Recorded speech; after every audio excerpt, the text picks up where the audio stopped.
Welcome, everybody. It's time for another episode of Sales Pipeline Radio. So grab your board and ride along as we bring on our host, Matt Hines. Hey, Matt. Welcome, everyone, to another episode of Sales Pipeline Radio. Thanks so much for joining us for another episode. We are here live every week, Thursday at 11:30 Pacific, 2:30 Eastern. For those of you joining us on the live show, thank you very much for joining us each week. For those of you joining us on the podcast, thank you for finding us. Thank you for subscribing. We are available. You can subscribe to make sure you catch every episode on the Google Play, on the iTunes Store, on Spotify, and everywhere fine podcasts are found.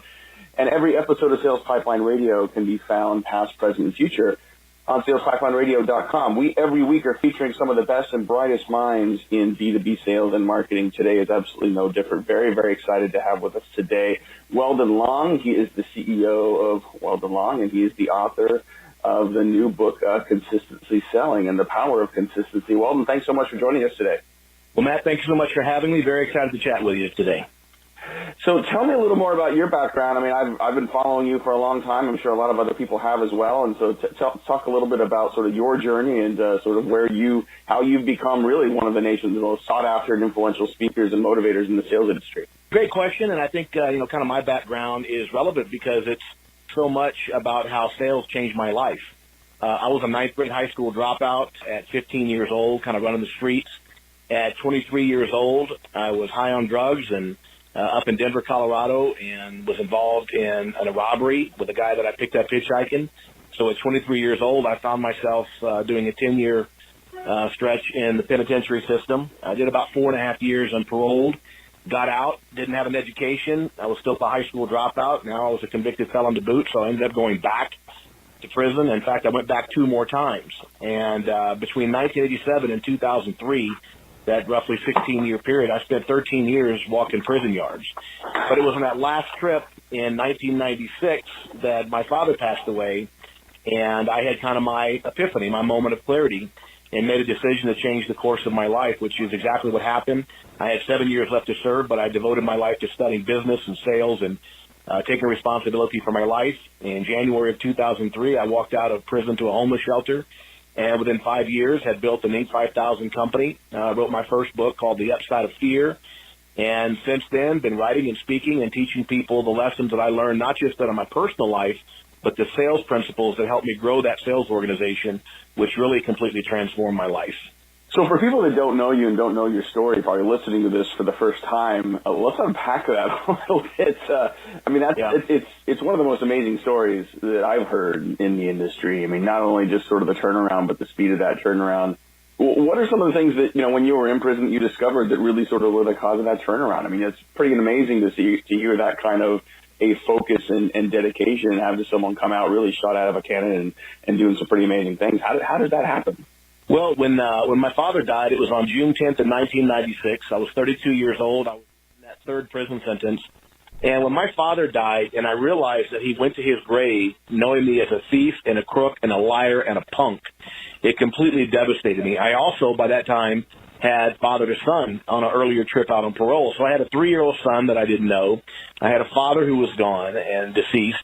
And I made a decision. I was going to change the course of my life, become a man my father could have been proud of, and a father that my son deserved. So I began to study and read. The first book I picked up was The 7 Habits of Highly Effective People. And that began this journey of hundreds and hundreds of books that I read on business, leadership, personal development, et cetera. And the real lesson that I learned, Matt, is that my life was a reflection of my habitual thoughts, for better or for worse. The subconscious mind is a powerful force and a relentless problem solver. The problem is it's a lousy judge of character. It will solve problems and based on information that's very negative, the same as it will for very positive. So I realized my life, my pathetic life, was a reflection of my thoughts and my habitual thinking. So I wrote out a list of what a perfect life for me would look like. I wrote on that sheet of paper, I'm an awesome father to my son. I'm a successful entrepreneur. I have a beautiful home on the beaches of Maui, a beautiful home in Colorado, all these amazing things. And I took that sheet of paper and stuck it to the wall of my cell with toothpaste. And I spent the next 7 years meditating on that list and visualizing it. I didn't realize at that time the neuroscience what was going on in my brain, but it fundamentally changed my thought process. And the things that would dominate my thoughts and therefore my actions and, of course, ultimately my results And 7 years later, I walked out, and my mind was completely restricted, and I did have that force of nature called focus, right? It's a powerful, powerful force, that thing we call focus. And I just, battened down the hatches, grabbed myself by the bootstraps, and went to work and haven't slowed down in 15 years. That's amazing. We're talking today to Weldon Long. He's the author of the new book, Consistency Selling, and we're going to get to that in a little bit. But I want to talk a little bit about sort of how and why you chose sales. I mean, there's a lot of places you could have gone in terms of focusing your life, coming out, being the father and the man in the profession you wanted to be. What was it about sales that really sort of caught your attention and drove your focus? Yeah, as I often say, Matt, really sales chose me. I didn't have many options. I'm living in a homeless shelter in January of 2003. I'm out walking the streets of Colorado Springs, Colorado, where I live, and I'm knocking on doors. And for 6 months, I knocked on hundreds of doors. And given the fact that I had no experience, I was 40 years old by that point, no work history, I had a criminal record, I had all these things working against me. And after 6 months of knocking on doors, I happened to knock on the doors of a little heating and air conditioning company, which I knew nothing about. I still really don't know anything about heating and air conditioning per se. But the guy needed someone to run residential sales calls. He said, "Can you go talk to people and run these sales appointments?" I'm like, "Well, I'll die trying." And I went out in July of 2003 after 6 months of looking for a job. I'm still wearing an ankle bracelet, an ankle monitor from the parole department. And I start running sales leads. And I found out I was really good at getting people to like me and trust me and let me solve their problems. And by that point in the story, by the way, too, a big part of my transformation was a total dedication to living my life with honor and integrity. I learned from Dr. Stephen Covey that if you want to be trusted, you got to be trustworthy. And so, my value system had changed as well. And so people, I think, felt that authenticity. Fortunately, they didn't feel my desperation at the time. But I went out my very first month. I sold $149,000 of air conditioners at what I call kitchen table sales, in-home residential sales. Made myself about $14,000 in commissions and just never looked back. So really the sales profession chose me because I was desperate for anything. And it turned out that I was pretty good at it as I began to study and implement a lot of the things that I had read in prison. I studied, Brian Tracy and Tom Hopkins and all these great thinkers and writers, and many of whom became great friends over the last 15 years, which was, very ironic. Tom Hopkins, in fact, Tom wrote the foreword to my second book, which was called The Power of Consistency. Dr. Covey, before he passed away, endorsed my first two books. And ironically, on this third book, Consistency Selling, even M.R. Covey, who wrote The Speed of Trust, Dr. Covey's son, has written the foreword for the new book. So I feel like I'm just along for the ride. I tell people I'm enjoying the ride. I'm riding the wave, but I did not create the ocean. A big focus for you is habits and consistency. Talk a little bit about why that's been so important to you. I think we certainly see it a lot in sales and marketing, and even as late as last week, working with a group of salespeople, sales and marketing folks last week at a workshop. Spent a lot of time talking about the power of habits, the power of consistency, and the fact that sometimes you just come in and you put your hard hat on and you do the right work and you do the work on a regular basis. Talk about why consistency has been so important for you personally, as well as for what you've seen in success from those that you're teaching and training. Yeah, another great question, and it really is twofold. The consistency principle is twofold. The first one is pretty obvious. Consistent sales results come from consistent sales activities. Random sales results come from random sales activities. It's not really rocket science, right? One of the definitions of insanity that I love is finding something that works and then stop using it. And I think in sales, we're all guilty of having a sales process that we follow. It generates results. And before you know it, we're cutting corners because, hey, look how good I am. And we don't realize that we're kind of eliminating some of the fundamentals that made us successful in the first place. Sales process is really simple. To me, it breaks down to four things. I use the acronym of RISC, R-I-S-C, instead of K on the end, but R-I-S-C, build a relationship, investigate the problem, solve the problem, and bring the deal to a conclusion. That doesn't always mean to bring it to a close, by the way, because we won't close 100% of our deals. But we can bring every sales call to a reasonable, logical conclusion. And so those fundamentals that we all practice that make us successful in sales, sometimes we can start eliminating. So the basic principle of consistency is do the same thing every single time, and you will generate consistent results. Whatever your process is, when you find one that works, But the second part of consistency, I think, is even more important. And when I kind of integrated this second concept of consistency into my sales process, both in my personal sales process in my companies and what I teach, is the principle of consistency as kind of defined by Dr. Robert Cialdini, who wrote the influence books and persuasion books. And the consistency principle rests on a simple proclamation that public declarations dictate future actions. In other words, we tend to do the things we say we're going to do. So I figured out in sales real quick. I read an article by Cialdini in American Scientific Mind. This was 14 or 15 years ago. And he talked about some studies about having people make certain declarations, certain proclamations, and they tend to act in a manner consistent with that. So it occurred to me, what if I could get my customers to acknowledge to me that price was not the most important factor, that they don't need to talk to my competitors, and they can decide today whether or not I'm a good fit for themselves and their family or their business. If I could get them to make those public declarations, they would be more likely to take actions consistent with that at the end of my sales process, which, of course, was to buy from me. And if we have time, I can give you a few examples of that because it's very simple and it's extremely powerful.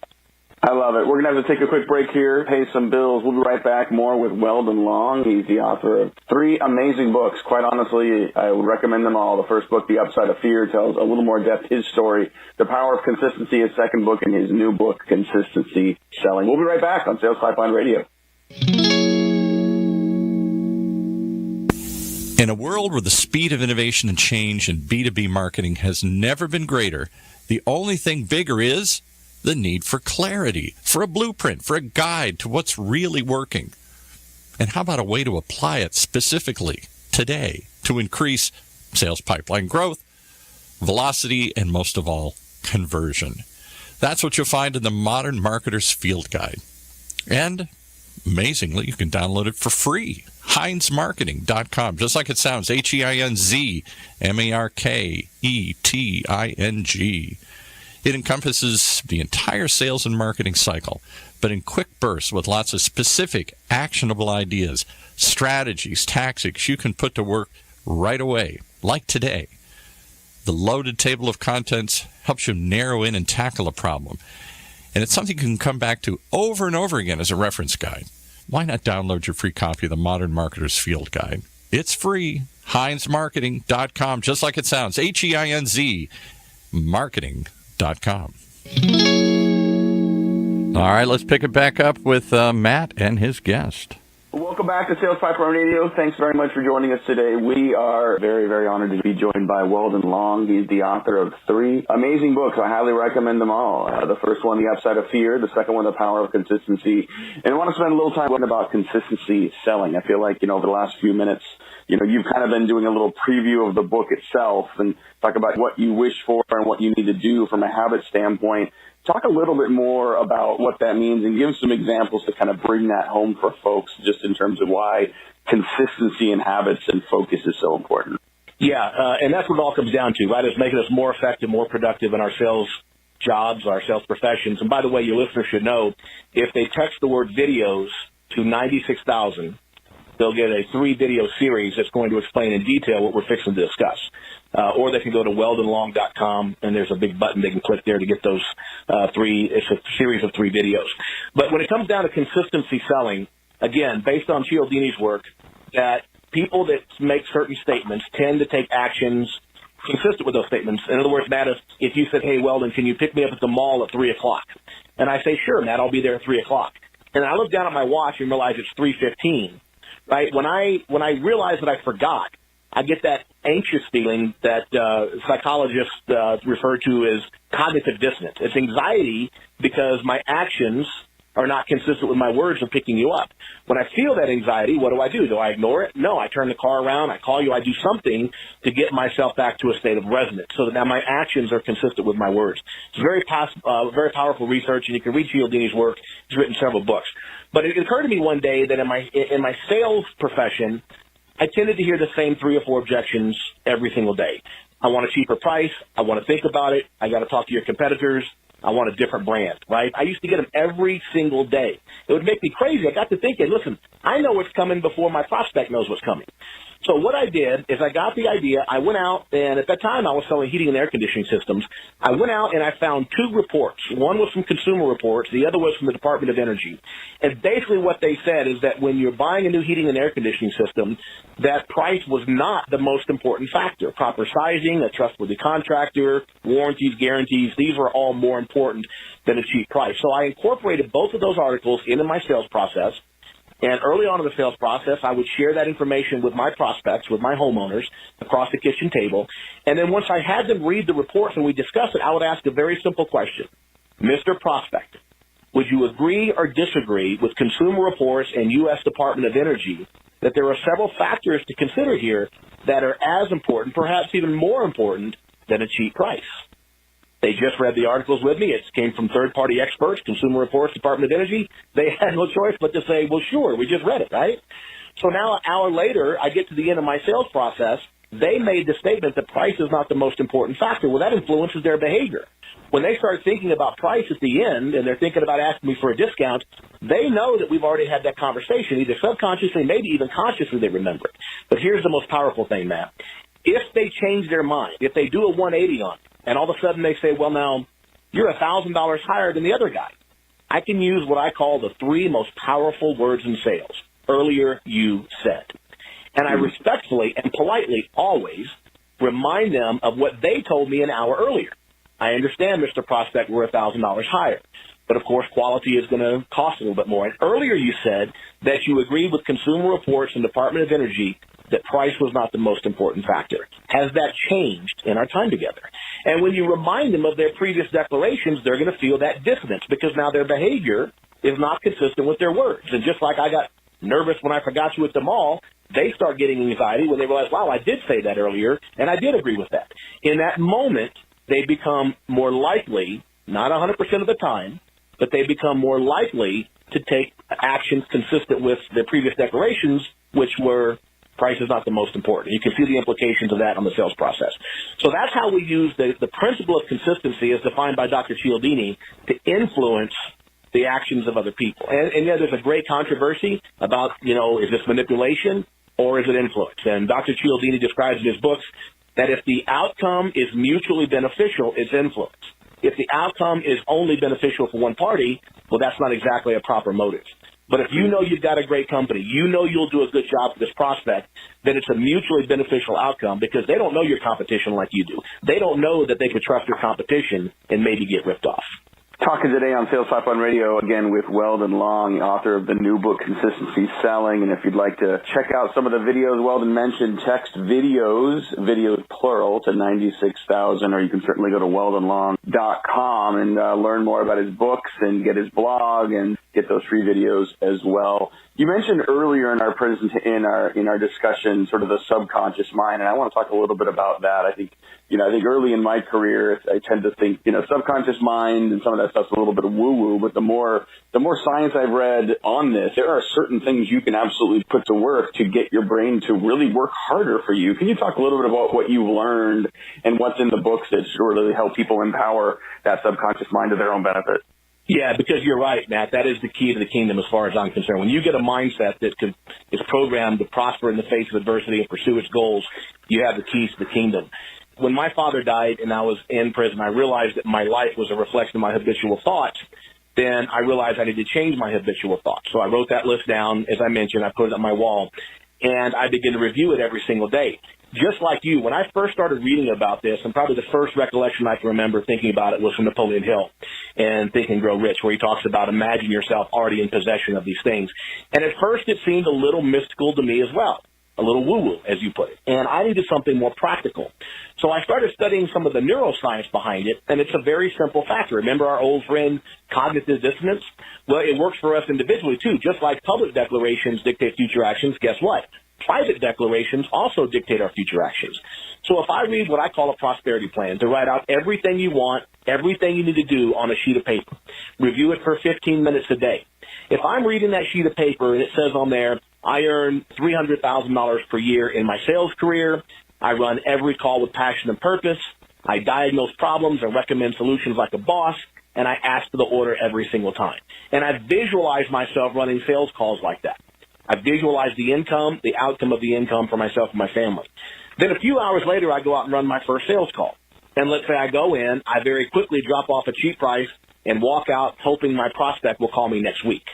Well, all of a sudden, I'm going to feel dissonance. Why? Well, because I told myself this morning that's not how I run sales calls. And so what happens on the next sales call, we're going to remember that feeling, and guess what? We're going to start driving the behaviors because the dissonance, the anxiety feels so bad, right? So the only way to get rid of the anxiety, well, there's two ways, but the most productive way to get rid of the anxiety is to do the thing you said you would do. The other way, which is not especially healthy, is to tear the plan up and never review it again, right? And therefore, there's no accountability. So it's not woo-woo, it's not mystical, it's basic application of neuroscience that if we tell ourselves we're going to do something, we become more likely to do it than if we had not said that to ourselves. So if I get up in the morning, I never consider how I'm going to run a sales call, then I go drop off a cheap price, guess what? There's no anxiety because I never made statements to myself that were, the opposite of that. So it's the ultimate in personal accountability. And by the way, your listeners, and The Power of Consistency, that book is completely about that whole process, about the neuroscience. It's a very simple book. I tell people my books are very simple to read because they were written by a ninth grader. They're not complicated books. But I have had neuroscientists contact me after that book came out and said it was the simplest explanation of the neuroscience behind success they had ever read, right? And there's a lot of research that I've learned since then. But to me, it's just simple common sense stuff. Mm-hmm. Love it. We're wrapping up here with Weldon Long. Definitely make sure you get a copy of his new book, Consistency Selling. If nothing else, check out his videos on the secrets of implementing the prosperity mindset in consistency selling. You can find those at weldonlong.com, or you can text videos plural, to 96,000. Weldon, at the end of almost every interview we do here on Sales Pipeline Radio, we ask people who are some of the folks that they have really learned and been inspired from. I feel like this entire conversation has really kind of encompassed really the answer to those questions. So I might change it up a little bit and say, in addition to your book, for the modern seller, for the modern business professional, who are some of the current authors or other current books that you recommend people check out to continue to make themselves better? Well, the first one, and I don't know if it comes under the category of current, it's relatively current, which would be The 7 Habits of Highly Effective People. I tell people Dr. Covey saved my life. He didn't change my life. He saved my life. That book was the roadmap for how to live a life and how to build a business. Currently, Robert Cialdini, I'm a huge fan of his books on influence. It talks so much about what drives our own behavior and what drives the behaviors of our customers. I think that his work is super, super important. And then I would look back probably, I wouldn't say recent, but I would look at some of the classics. Napoleon Hill, Think and Grow Rich. I would think I'm sitting here right now looking at Og Mandino's The Greatest Salesman in the World. The tried and true and tested philosophies that withstand the test of time. That, to me, is the most reliable stuff. There's a lot of different sales philosophies out there, and it just depends on the individual. Listen, any of them will work if we apply them on a consistent basis. Right. I want to thank our guest again, Weldon Long, for joining us today. Really appreciate all of your insights. Your story is amazing, and I'd highly encourage everyone to check out the book Consistency Selling. And if you want to learn more about Weldon and his story, definitely check out his memoir, The Upside of Fear. We will be here next week for another episode of Sales Pipeline Radio. Make sure you join us each week at 11:30 Pacific, 2:30 Eastern, and every episode, including this episode with Weldon, will be available at salespipelineradio.com. For my great producer, Paul, this is Matt Hines. Thanks for joining us on another episode of Sales Pipeline Radio. Yes, indeed, you've been listening to another episode of Sales Pipeline Radio, brought to you by the good folks at Matt Hines Marketing.